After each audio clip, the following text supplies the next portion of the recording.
Malam itu, hembusan angin dingin menerpa wajahku saat aku melintasi jalan yang sepi. Lampu jalanan yang redup menambah kesan sunyi di sekitar. Aku baru saja meninggalkan kantor setelah lembur untuk menyelesaikan pekerjaan yang menumpuk. Saat aku melangkah lebih jauh, sebuah suara derap langkah terdengar dari belakang. Aku berbalik, namun tidak ada siapapun di sana. Hatiku berdegup kencang. Mungkin hanya imajinasi saja, pikirku. Tiba-tiba, cahaya lampu mobil menyilaukan mataku. Aku melihat seorang pria muda terbaring tak bergerak di tengah jalan. Tanpa berpikir panjang, aku segera berlari mendekatinya. Aroma darah segar menusuk hidungku saat aku mendekati pria itu. Dia terlihat terluka parah, tubuhnya penuh dengan luka dan lecet pada kulitnya. Aku segera mengeluarkan ponselku dan menelepon nomor darurat. Sementara menunggu bantuan datang, aku mencoba menenangkan pria itu. Namun, matanya terbelalak, seolah melihat sesuatu yang menakutkan di kegelapan malam. Tiba-tiba, pria itu menarik tanganku dengan keras. "Dia di sana, tolong, dia datang untukku," ujarnya dengan suara gemetar. Aku memandang kegelapan, namun tidak ada yang terlihat. Aku mencoba menghiburnya, mengatakan bahwa semuanya akan baik-baik saja. Namun, pandangannya terus mengambang ke arah yang sama, seolah-olah melihat sesuatu yang tidak bisa kulihat. Ketika suara sirine semakin dekat, pria itu tiba-tiba terdiam. Matanya yang terbelalak kini kosong, seakan-akan rohnya telah meninggalkan tubuhnya yang lemah. Aku menatapnya dengan ngeri, tak percaya dengan apa yang baru saja kulihat. Saat ambulans tiba, petugas medis segera mengonfirmasi bahwa pria itu telah tiada. Selama berhari-hari setelah kejadian itu, bayangan pria itu terus menghantuiku. Aku merasa bersalah karena tidak bisa menyelamatkannya. Namun, ada sesuatu yang lebih menakutkan dari itu semua. Setiap malam, aku terbangun oleh suara langkah kaki di koridor apartemenku. Namun, saat aku membuka pintu, tidak ada siapapun di sana. Aku mencoba mengabaikan kejadian tersebut, namun hal itu terus terjadi setiap malam. Suasana gelap dan hening semakin menambah ketakutanku.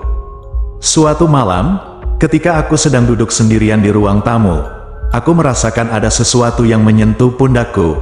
Aku berbalik dengan cepat, namun tidak ada yang kulihat. Ketika aku hendak kembali duduk, aku melihat bayangan samar di pojok ruangan. Rasanya seperti seseorang yang berdiri di sana, namun aku tidak bisa melihatnya dengan jelas. Nafasku terengah-engah saat aku menyadari bahwa bayangan itu menyerupai pria yang telah kubiarkan mati di jalan. Apakah aku menjadi gila? Aku memutuskan untuk mencari tahu lebih lanjut tentang pria itu. Aku mengunjungi kantor polisi dan mencari berita mengenai kecelakaan yang terjadi di jalan tempat aku menemukan pria itu.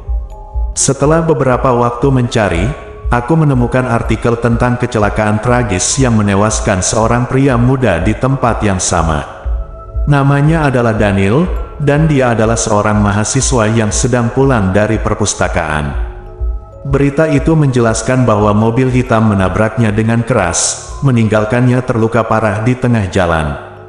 Pengemudi mobil kabur tanpa meninggalkan jejak. Aku merasa ngeri membaca cerita tersebut. Aku merasa seperti ada sesuatu yang harus kulakukan untuk membantu Daniel menemukan kedamaian. Keesokan harinya, aku pergi ke lokasi kecelakaan itu lagi. Aku membawa lilin dan bunga sebagai penghormatan terakhir untuk Daniel. Saat aku tiba di tempat kejadian, aku merasakan kehadiran sesuatu yang tidak terlihat. Aku meletakkan lilin dan bunga di tepi jalan, berharap itu bisa membawa sedikit kedamaian untuk roh Daniel. Ketika aku akan pergi, aku mendengar suara bisikan lembut di telingaku. "Terima kasih," ucap suara itu, membuat bulu kudukku merinding. Aku berbalik, namun tidak ada siapapun di sana. Namun, aku merasa seperti ada sesuatu yang telah berubah. Apakah aku berhasil membantu Daniel menemukan kedamaian? Meskipun aku merasa lega, kejadian aneh di apartemenku masih berlanjut. Suara langkah kaki dan bayangan samar terus mengganggu tidurku setiap malam. Aku memutuskan untuk mencari bantuan dari seorang paranormal. Aku menghubungi seorang ahli supranatural yang terkenal di kota ini. Paranormal itu datang ke apartemenku dan melakukan serangkaian ritual untuk membersihkan energi negatif yang ada di sana. Namun, bahkan setelah itu, kejadian aneh masih terjadi. Paranormal itu menunjukkan kebingungannya.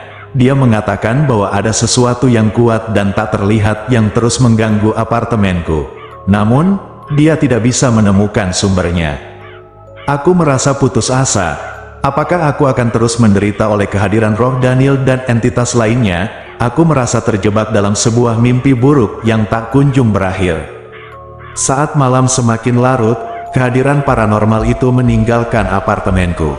Aku merasa sendirian, dikelilingi oleh kegelapan dan ketakutan. Suara-suara aneh terus terdengar di sekitarku. Aku merasa seperti terus dipantau oleh sesuatu yang tidak terlihat, sesuatu yang jauh lebih kuat daripada aku. Pada suatu malam yang gelap, aku mendengar suara langkah kaki yang semakin dekat. Aku menutupi telingaku dengan bantal, berharap itu hanya bayangan imajinasiku. Namun, ketika aku membuka mata, aku melihat sesuatu yang membuat darahku membeku. Di ujung tempat tidurku, terdapat sosok bayangan yang samar-samar terlihat. Bayangan itu semakin mendekatiku dengan langkah-langkah yang lambat. Aku merasa tak berdaya, terperangkap dalam ketakutan yang mematikan. Dengan keberanian yang tersisa, aku berteriak meminta bayangan itu pergi. Namun, suara itu hanya terdengar gemuruh dan terdistorsi, membuatku semakin takut. Tiba-tiba, bayangan itu menghilang begitu saja, meninggalkanku dalam kegelapan yang menyeramkan. Aku terduduk di tempat tidur, gemetar dan tak bisa berkata apa-apa. Keesokan harinya, aku memutuskan untuk mencari bantuan lagi. Aku menghubungi seorang ustadz, berharap dia bisa membantu mengusir entitas jahat yang menghantui apartemenku. Dia melakukan pemeriksaan menyeluruh dan menemukan jejak-jejak energi negatif yang kuat di sekitar tempat tidurku. Dengan doa-doa yang ia bacakan, ustadz itu mencoba mengusir entitas jahat itu dari apartemenku.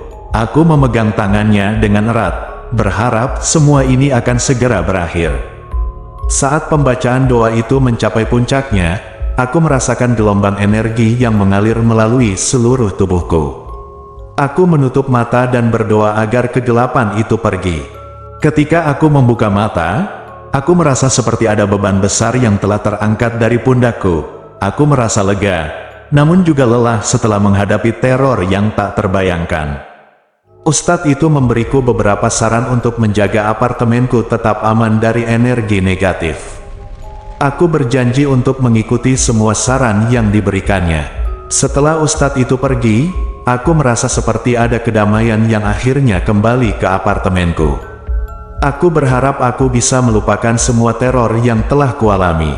Aku mencoba melupakan semua ketakutanku dan melanjutkan hidupku seperti biasa.